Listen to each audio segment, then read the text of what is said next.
अगला good morning friends, आपका हमारे चैनल एके ट्यूटोरियल्स में स्वागत है। आज जो हम लोग टॉपिक डिस्कस करने जा रहे हैं उसका नाम है बहलोल लोदी। बहलोल लोदी के बारे में हम पढ़ने जा रहे हैं। आइए डिस्कस करते हैं।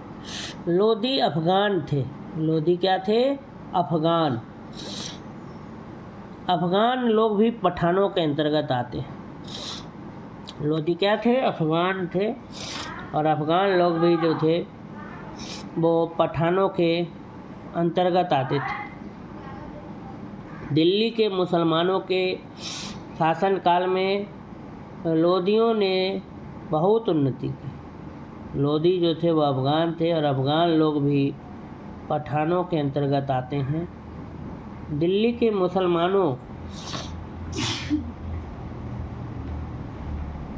मुसलमानों के शासन काल में लोदियों ने बहुत उन्नति की थी। दिल्ली के मुसलमानों का जो शासन काल था उसमें लोदियों ने बहुत उन्नति की थी। उनके पूर्वज भारत में पहले निवास नहीं करते थे, परंतु कालांतर में भारतवर्ष में इनका प्रवेश हो गया था। कहने का मतलब यह है कि दिल्ली के मुसलमानों के शासनकाल में लोदियों ने क्या किया? बहुत उन्नति किया, बहुत विकास किया। और उनके पूर्वज लेकिन भारत में नहीं रहते थे, परंतु कालांतर में माने बाद में समय में भारतवर्ष में इनका क्या हो गया? प्रवेश हो गया था। लोदी जो थे बहुत वीर और साहसी थे। 1451 ईस्वी में इस वंश का शासन प्रारंभ हुआ था। लोदी वंश का अगर शासन की बात करें तो 1451 ईस्वी में इस वंश का शासन क्या हुआ था? प्रारंभ हुआ था। इस वंश के शासन का संस्थापक बहलोल लोदी था। ये जो वंश था इसके शासन के जो संस्थापक थे वो बहलोल लोदी।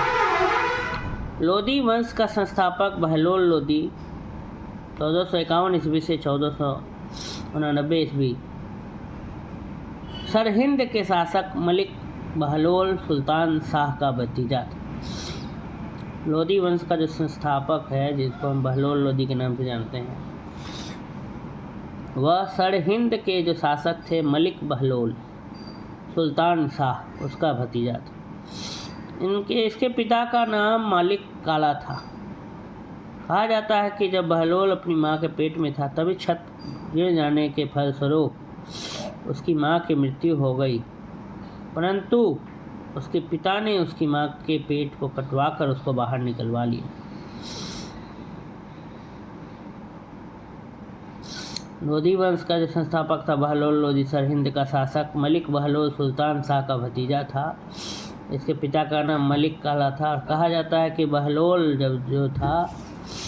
लोदी जब अपनी माँ की पेट में था तभी उसकी माँ जो है छत पर से गिर गई थी और वो मर गई थी। तो उसके पिता ने बाद में उसके पेट को कटवाकर क्या किया? बहलोल लोदी को बाहर निकलवा लिया। कालांतर में एक युद्ध में मलिक काला की मृत्यु हो गई। बाद में मलिक काला की मृत्यु हो गई और बहलोल माता और पिता दोनों से वंचित हो गया। तो बहलोल के न माता रहे न पिता रहे।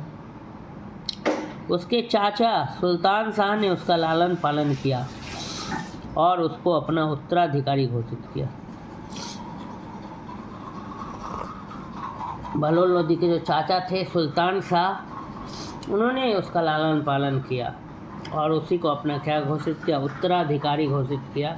इंग्लिश में उत्तराधिकारी को हेयर बोलते हैं, HEIR।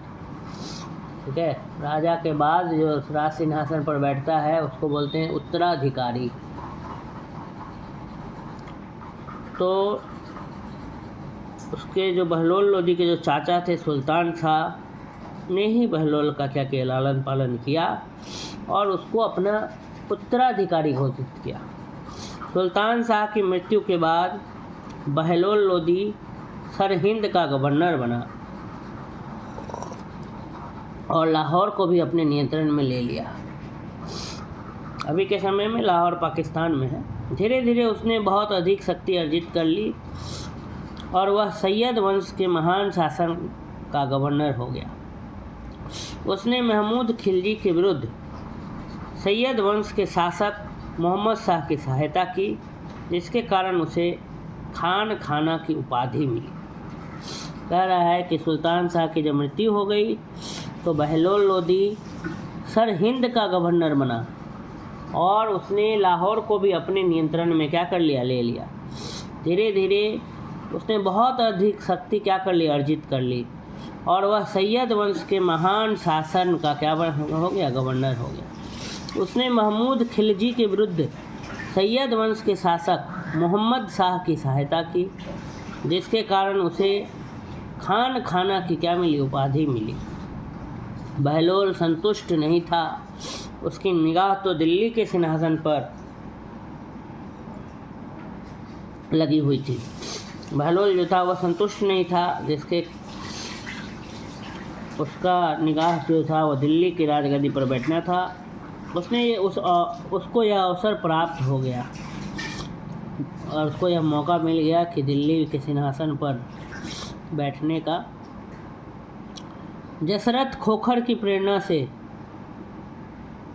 उसने सुल्तान मोहम्मद शाह के शासनकाल में दिल्ली पर अधिकार करने का प्रयत्न किया, परंतु उसको सफलता नहीं मिली। मतलब उसको सपने को सच करने का मौका मिला। वो जो सोच रहा था कि दिल्ली के सिंहासन पर हम क्या करेंगे, बैठना चाहते हैं, तो उसको एक मौका मिला युद्ध का। जसरत खोखर से इंस्पायर्ड होकर, जसरत खोखर की प्रेरणा से उसने सुल्तान मोहम्मद शाह के शासन काल सुल्तान मोहम्मद काल के शासन काल में दिल्ली पर अधिकार करने का कोशिश किया, परंतु उसको सफलता नहीं मिली। उसके थोड़े दिनों बाद ही जब सैयद वंश का शासक अलाउद्दीन आलम और उसके मंत्री हामिद खां में झगड़ा हो गया और अलाउद्दीन आलम दिल्ली को छोड़कर बदायूं चला गया, तो हामिद खां ने उसको दिल्ली आने का निमंत्रण दिया। बहलोल तो इसके लिए पहले से ही तैयार था। वह तुरंत दिल्ली पहुंचा और वहां का राजा बन बैठा। बहलोल लोदी एक बड़ा वीर और साहसी योद्धा था। कहने का मतलब ये लिखा है कि बहलोल संतुष्ट नहीं था, उसकी निगाह दिल्ली के सिंहासन पर लगी हुई थी। उसको यह अवसर प्राप्त हो गया। जसरत खोखर की प्रेरणा से उसने सुल्तान मोहम्मद शाह के शासनकाल में दिल्ली पर अधिकार करने का क्या किया, कोशिश किया, प्रयत्न किया, परंतु उसको सफलता नहीं मिली। लेकिन उसके थोड़े ही दिन बाद जब सैयद वंश का शासक अलाउद्दीन आलम और उसके मंत्री हामिद खां में क्या हो गया, झगड़ा हो गया, तो अलाउद्दीन आलम दिल्ली को छोड़कर बदायूं चला गया, तो हामिद खां ने उसको दिल्ली आने का निमंत्रण दिया। तो इस प्रकार से फिर वो दिल्ली पहुंचा और एक बड़ा वीर और साहसी योद्धा तो था ही, जिसके कारण फिर उसने दिल्ली पर क्या किया, सिंहासन पर बैठ गया। तो इस प्रकार से बहलोल लोदी ये जो टॉपिक है हमारा समाप्त होता है। अगर आपको ये वीडियो अच्छा लगा हो हमारे चैनल को लाइक करें, सब्सक्राइब करें और अधिक से अधिक बच्चों तक यह शेयर कर दें। धन्यवाद।